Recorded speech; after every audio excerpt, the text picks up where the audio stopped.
Mike, you went to the Conservative conference in Manchester yesterday. Why did you go there, and what sort of personalities or characters did you meet while you were there?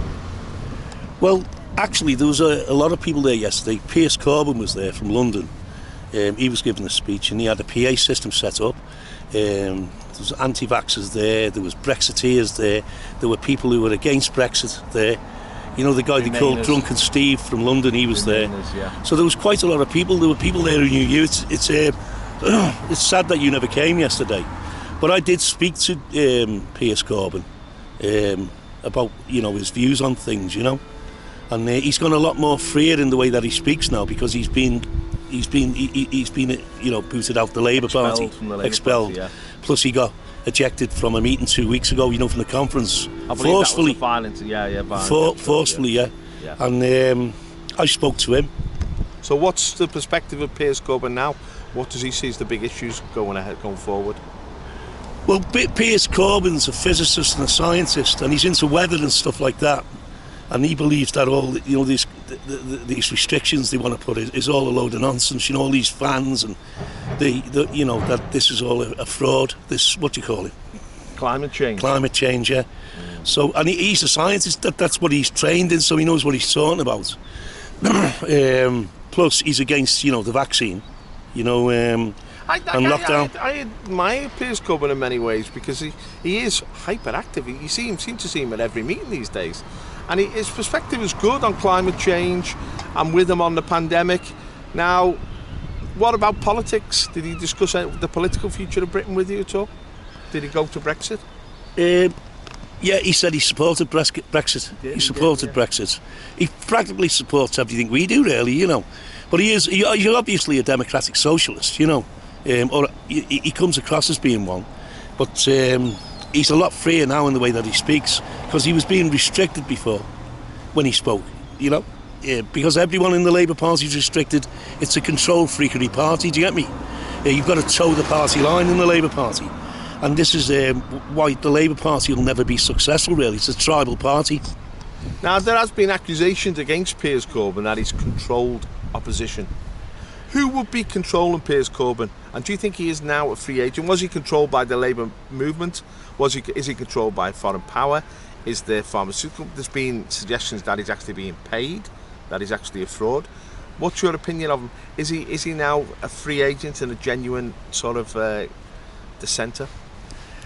I don't know, because there's a question mark over the unions, what connections Piers Corbyn has with the unions, especially Unite and Unison, because those unions run the NHS, and they've got hundreds of thousands, 1.5 million people are working for the NHS, I think. I could be wrong. Huge number of people. And they, you know, Unite have got the biggest portion. Unite have got the smallest portion, but they've got over 150,000 members, and then Unison have got the rest. So these are very powerful unions. Unite's the biggest union in Europe. So I don't know whether Piers is in with these people, you know. And, you know, the unions are there just to drag things out forever the same way that everything is, because that's how they make their money. But nothing must be said or done, you know, that can harm the long-term name or respect of the NHS with the unions. So sometimes the unions work on the outside, pulling strings on the outside. Now, whether Corbyn's involved with that, I don't know, but you can't prove nothing, so you can't say he is if you haven't got any proof, can you? Did you question Piers Corbyn about the NHS? I mean, for me, the NHS has become a sacred cow that we're not allowed to criticise or even look at critically. It's got huge flaws, the NHS. I don't think we're getting value for money. I think it's massively overstaffed, and I don't like the way they've handled this pandemic at all, and I don't like the way they have this strange procedure, do not resuscitate. That for me is very dangerous. And of course now they're trying to pass a euthanasia bill through Parliament, where they can actually start killing old people who aren't dying, killing them because somehow these people have lost the will to live. That for me, it's all very dangerous. For me, the NHS has become far too woke. It's far too politicised. It's not focused on its real issue, its real job, which is to look after the health of this nation. So I'd love to know Piers Corbyn's views on that. Well, actually, he did give me his views, actually. Piers Corbyn believes that they are killing old people in the hospitals. He does believe it's a killing machine of the elderly. Wow. He said that when I interviewed him yesterday, when you see the video, because I know you haven't seen it up to now. And really, he just goes along with everything that we're saying, even though he's on the left. But he believes that there should be a coming together of the left and the right. We should trust each other a bit more. I didn't question him though on the monopoly money, but I don't know what you think of that.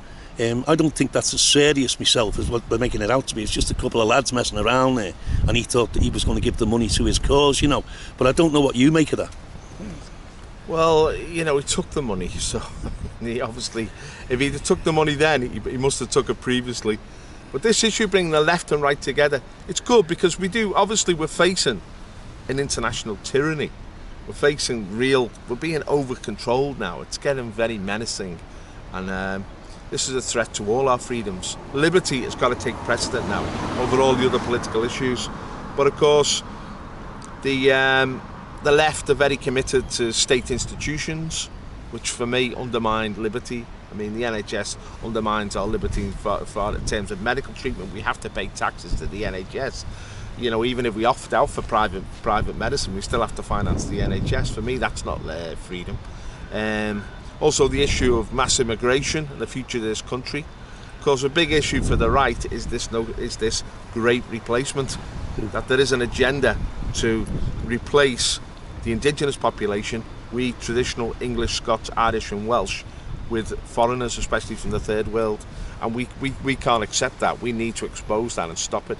Now, the left has no problem with that, so that's a big chasm there. But there are issues we can unite on.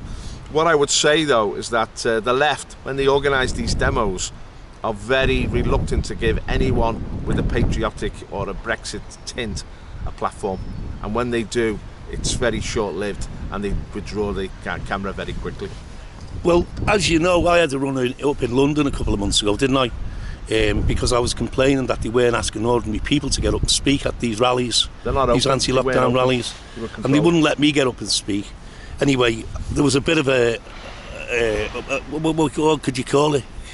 An altercation. An altercation there with the people and with some other guys who were there acting as security. But the thing is,